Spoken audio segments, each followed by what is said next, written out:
নমস্কাৰ সকলোকে স্বাগতম জনাইছো আসাম কেৰিয়াৰ পইণ্ট ইউটিউব চেনেলৰ অন্য এটা নতুন ভিডিঅ'লৈ বন্ধুসকল আজিৰ ভিডিঅ'টিত আমি আপোনালোকৰ আগন্তুক অনুষ্ঠিত হ'ব লগা গ্ৰেড 3 আৰু গ্ৰেড 4 পৰীক্ষাৰ বাবে প্ৰয়োজন হোৱা কেইটামান অতিকৈ গুৰুত্বপূৰ্ণ প্ৰশ্ন আলোচনা কৰিম এই প্ৰশ্নসমূহ আপোনালোকৰ আগন্তুক কেৱল গ্ৰেড 3 গ্ৰেড 4 পৰীক্ষাৰ বাবে নহয় আসাম পুলিচৰ যিকোনো পৰীক্ষাৰ বাবে সহায়ক হ'ব পাৰে সেয়ে প্ৰতিটো প্ৰশ্ন আপোনালোকে ভালদৰে মনত ৰাখিবলৈ চেষ্টা কৰিব বন্ধুসকল ইয়াতে আপোনালোকক এটা ইম্পৰ্টেন্ট কথা জনাই থওঁ আপোনালোকৰ বহুতে হয়তো দোকানৰ পৰা 400-500 টকাত গৈ এডিআৰই হওক বা আসাম পুলিচৰ বাবে কিতাপবোৰ ক্ৰয় কৰিব নোৱাৰে হেহে আপোনালোকৰ বাবে খুব কম মূল্যত কেৱল 79 টকা বা 49 টকাত আপোনালোকৰ বাবে এডিআৰই পৰীক্ষাৰ বাবে কেইটামান অতিকৈ গুৰুত্বপূৰ্ণ পিডিএফ ই-বুক তৈয়াৰ কৰিছো আমাৰ ওচৰৰ পাজৰৰ যিমানবোৰ অফলাইন ষ্টৰ আছে সেই সকলোবোৰ ভিজিট কৰি আপোনালোকৰ বাবে এই পিডিএফবোৰ আমি তৈয়াৰ কৰিছো এই কিতাপবোৰত আপোনালোকে অফলাইনৰ পৰা কিনি অনা কিতাপৰ দৰে আপোনালোকে সকলোবোৰ বস্তু পাব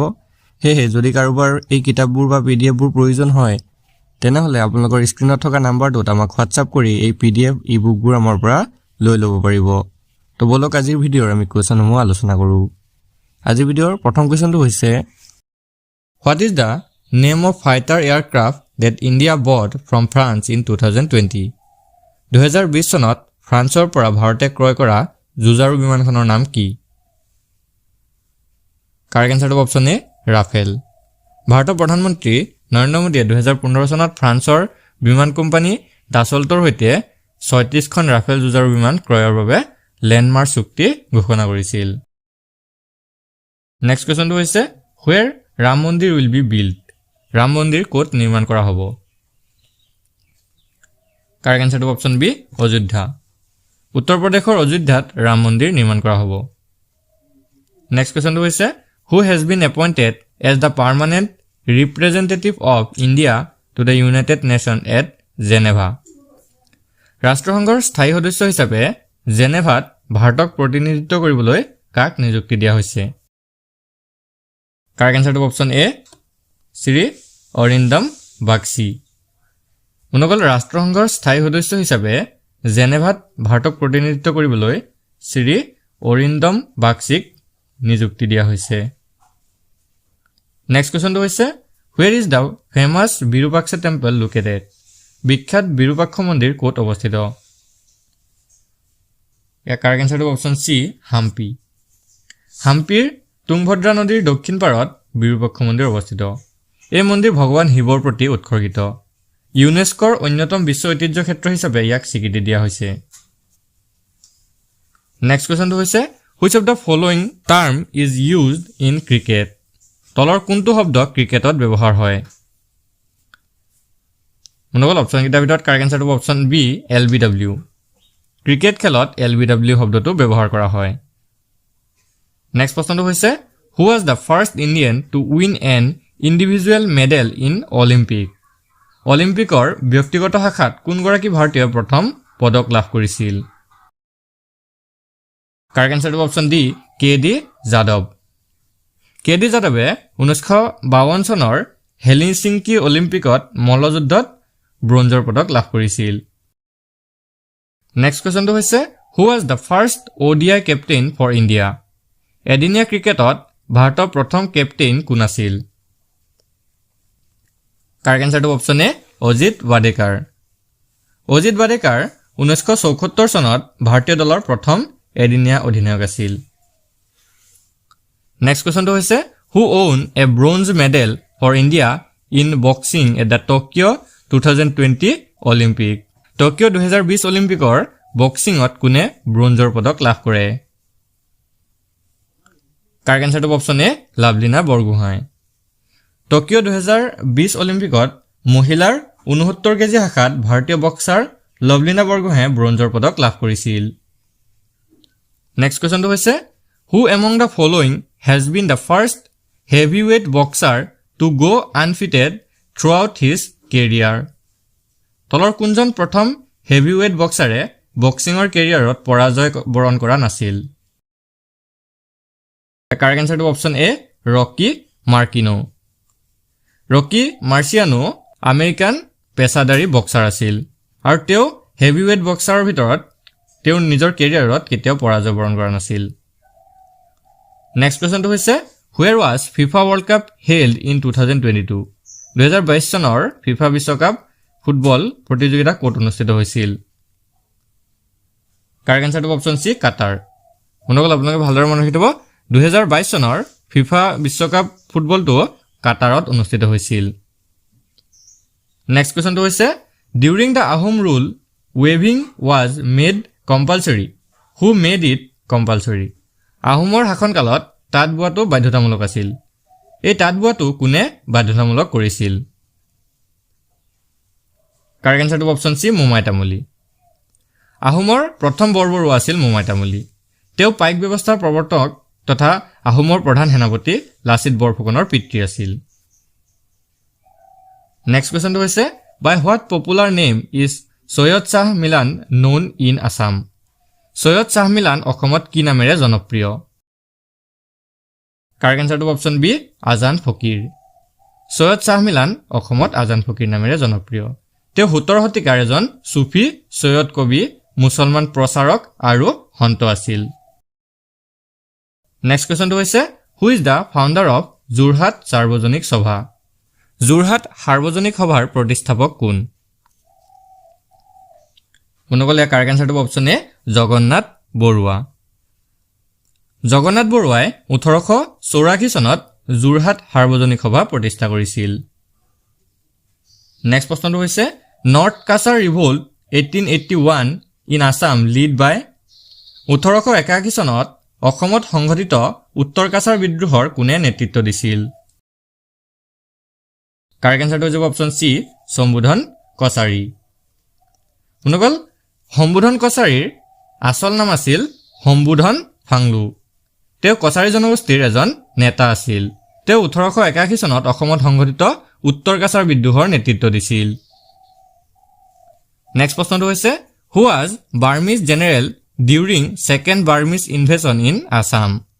অসমত মানৰ দ্বিতীয় আক্ৰমণৰ সময়ত মানৰ সেনাপতি কোন আছিল?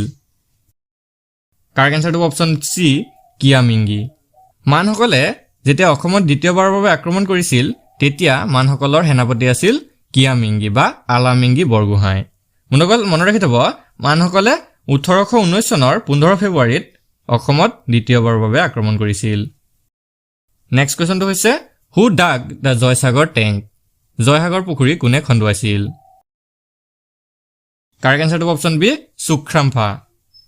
সুখ্ৰামফা বা ৰুদ্ৰসিংহই 1707 খ্ৰীষ্টাব্দত 45 দিনৰ ভিতৰত মাতৃ জয়মতীৰ স্মৃতিত এই জয়সাগৰ পুখুৰী খন্দুৱাইছিল।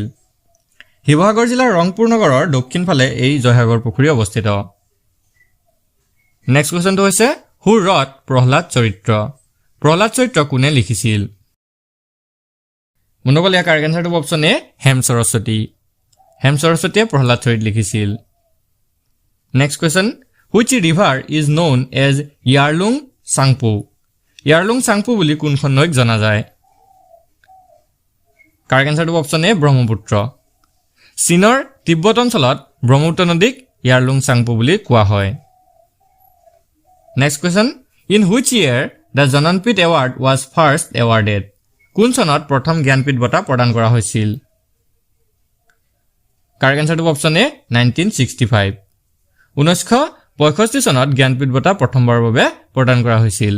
শুনকল মনত ৰাখি থব জ্ঞানপীঠ বঁটা লাভ কৰা প্ৰথম ব্যক্তি আছিল জি শংকৰ কুৰুপা। তেওঁ 1950 চনত প্ৰকাশিত কবিতা সংকলন আডাকুট্টা ঝালৰ বাবে এই জ্ঞানপীঠ বঁটা লাভ কৰিছিল। তেওঁ এজন মালায়ালম সাহিত্যিক আছিল। নেক্সট কুৱেশ্যনটো হৈছে who is the author of the book the shadow line? The shadow line গ্ৰন্থখনৰ ৰচক কোন? ইয়াৰ কাৰেক্ট আনসাৰটো option C Amitav Ghosh. The shadow line নামৰ গ্ৰন্থখনৰ ৰচনা কৰিছিল অমিতাভ ঘোষে। নেক্সট কুৱেশ্যনটো হৈছে Charaka Samhita is related to which of the following subject? Charaka Samhita তলৰ কোনটো বিষয়ৰ লগত সম্পৰ্কিত? মনকল ইয়াৰ কাৰেক্ট আনসাৰটো অপচন ডি মেডিকেল অৰ্থাৎ চিকিৎসা। চৰক সংহিতা আয়ুৰ্বেদৰ আটাইতকৈ পুৰণি আৰু প্ৰামাণিক গ্ৰন্থ আৰু এই চৰক সংহিতাত ভাৰতৰ প্ৰাচীন চিকিৎসাৰ বিষয়ে উল্লেখ পোৱা যায়। মহৰ্ষি চৰকে এই গ্ৰন্থখন ৰচনা কৰিছিল। নেক্সট কুৱেশ্যনটো হৈছে who among the following saint wrote Bijak? তলত উল্লেখ কৰা সন্তসকলৰ ভিতৰত কোনে বীজক লিখিছিল? বন্ধুসকল কাৰেক্ট এনচাৰটো অপশ্যন ডি কবিৰ দাস। কবিৰ দাসে বীজক নামৰ গ্ৰন্থখন লিখিছিল। নেক্সট কুৱেশ্যনটো হৈছে when is national consumer rights day celebrated in India? ভাৰতত কেতিয়া ৰাষ্ট্ৰীয় গ্ৰাহক অধিকাৰ দিৱস পালন কৰা হয়? কাৰেক্ট এনচাৰটো অপশ্যন এ 24 ডিচেম্বৰ। বন্ধুসকল মনত ৰাখি থ'ব, ভাৰতত 24 ডিচেম্বৰ তাৰিখে ৰাষ্ট্ৰীয় গ্ৰাহক অধিকাৰ দিৱস পালন কৰা হয়। নেক্সট প্ৰশ্নটো হৈছে when is arm force flag day celebrated?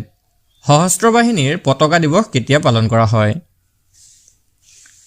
Year correct এনচাৰটো অপশ্যন এ 7 ডিচেম্বৰ। বন্ধুসকল 7 ডিচেম্বৰ তাৰিখে সশস্ত্ৰ বাহিনীৰ পতাকা দিৱস পালন কৰা হয়। নেক্সট কুৱেশ্যনটো হৈছে Gayatri mantra addressed to goddess Savitri is found in which book? Gayatri mantra দেৱী সাবিত্ৰীক উদ্দেশ্যি কোনখন পুথিত পোৱা যায়? ইয়াৰ কাৰেক্ট এনচাৰটো option A the Rigveda.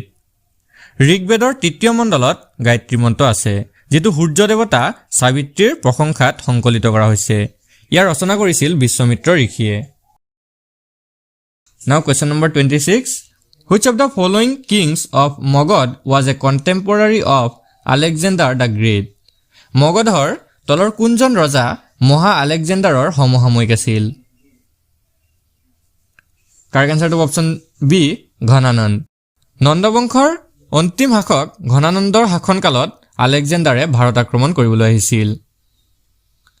Next কুৱেশ্যনটো হৈছে monastery temple and stupa are related to which religion? মঠ মন্দিৰ আৰু স্তূপৰ সম্পৰ্ক কোন ধৰ্মৰ লগত সম্পৰ্কিত? কাৰেক্ট এনচাৰটো অপশ্যন এ বুদ্ধিজিম। বন্ধুসকল মঠ মন্দিৰ আৰু স্তূপ এই আটাইকেইটা বৌদ্ধ ধৰ্মৰ সৈতে সম্পৰ্কিত। নেক্সট কুৱেশ্যনটো হৈছে who was the teacher of Gautam Buddha? Gautam বুদ্ধৰ গুৰু কোন আছিল? কাৰেক্ট এনচাৰটো অপশ্যন বি আলাৰ কালাম। আলাৰ কালাম এগৰাকী সন্ন্যাসী আৰু সংখ্যা দৰ্শনৰ আৰু ধ্যান ধাৰণৰ শিক্ষক আছিল। শ্ৰামণ আৰু পালি কেনন শাস্ত্ৰ অনুসৰি তেওঁ গৌতম বুদ্ধৰ প্ৰথম গুৰু আছিল বুলি জনা যায়। নেক্সট কুৱেশ্যনটো হৈছে which aspect has been highlighted in Kautilya's Arthashastra? কৌটিল্যৰ অৰ্থশাস্ত্ৰত কোনটো দিশৰ ওপৰত আলোকপাত কৰা হৈছে? কাৰেক্ট এনচাৰটো option B political policies. Kautilya বা চাণক্যৰ অৰ্থশাস্ত্ৰত ৰাজনৈতিক নীতি বা পলিটিকেল পলিচিসমূহ ওপৰত আলোকপাত কৰা হৈছে। বন্ধুসকল আপোনালোকে মনত ৰাখি থ'ব, কৌটিল্যৰ আন এটা নাম হৈছে চাণক্য বা বিষ্ণুগুপ্ত। তেওঁ চন্দ্ৰগুপ্ত মৌৰ্যৰ দৰবাৰৰ প্ৰধানমন্ত্ৰী আছিল। নেক্সট কুৱেশ্যনটো হৈছে who was the great ruler of Kalinga in ancient times?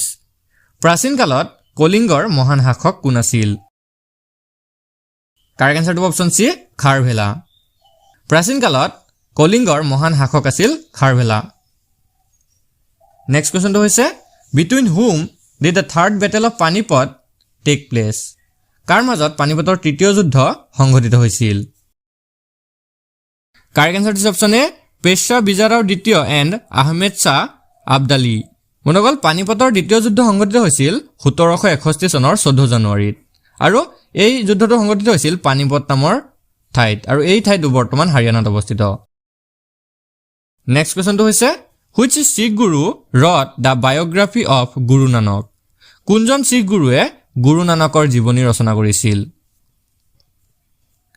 Correct এনচাৰটো অপশ্যন এ গুৰু অংগদেৱ। গুৰু অংগদেৱে শিখ গুৰু গুৰু নানকৰ জীৱনী ৰচনা কৰিছিল। Question number 33 when was slavery declared illegal in India? ভাৰতত কেতিয়া দাসত্বক অবৈধ বুলি ঘোষণা কৰা হৈছিল? কাৰেক্ট এনচাৰটো অপশ্যন এ ইন 1843। ভাৰতীয় দাসত্ব আইন 1843 অনুসৰি দাসত্বক অবৈধ বুলি ঘোষণা কৰা হৈছিল। Question number 34 what was the original name of Rani Lakshmibai? Rani লক্ষ্মীবাইৰ আদি নাম বা মূল নাম কি আছিল? কাৰেক্ট এনচাৰটো অপশ্যন এ মণিকৰ্ণিকা। ৰাণী লক্ষ্মীবাইৰ আচল নাম আছিল মণিকৰ্ণিকা তাম্বে। তেখেতৰ জন্ম হৈছিল 1828 চনৰ 19 নৱেম্বৰত বাৰাণসী চহৰত। Now question number 35 during the tenure of which governor general the Indian National Congress was form? কোন গভৰ্ণৰ জেনেৰেলৰ কাৰ্যকালত ভাৰতীয় জাতীয় কংগ্ৰেছ গঠন হৈছিল? কাৰেক্ট এনসাৰটো অপচন সি লৰ্ড ডাফেৰিন ভাৰতীয় জাতীয় কংগ্ৰেছৰ গঠন হৈছিল 1885 চনত আৰু ইয়াৰ প্ৰথম অধিৱেশন মুম্বাইত অনুষ্ঠিত হৈছিল Question number 36 In which city was the first meeting of the Indian National Congress held কোনখন চহৰত ভাৰতীয় জাতীয় কংগ্ৰেছৰ প্ৰথমখন বৈঠক অনুষ্ঠিত হৈছিল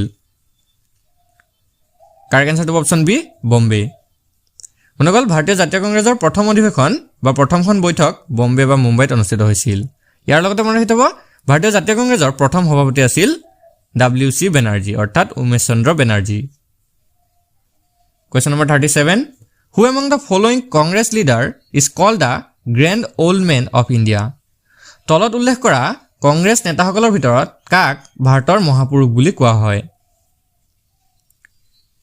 ইয়াৰ কাৰেক্ট এনসাৰটো অপচন সি দাদাভাই নৌৰোজী দাদাভাই নৌৰোজীক ভাৰতৰ মহাপুৰুষ বুলি কোৱা হয় নেক্সট কোৱেশ্চনটো হৈছে who said give me blood I will give you freedom কোনে কৈছিল মোক তেজ দিয়া মই তোমাক স্বাধীনতা দিম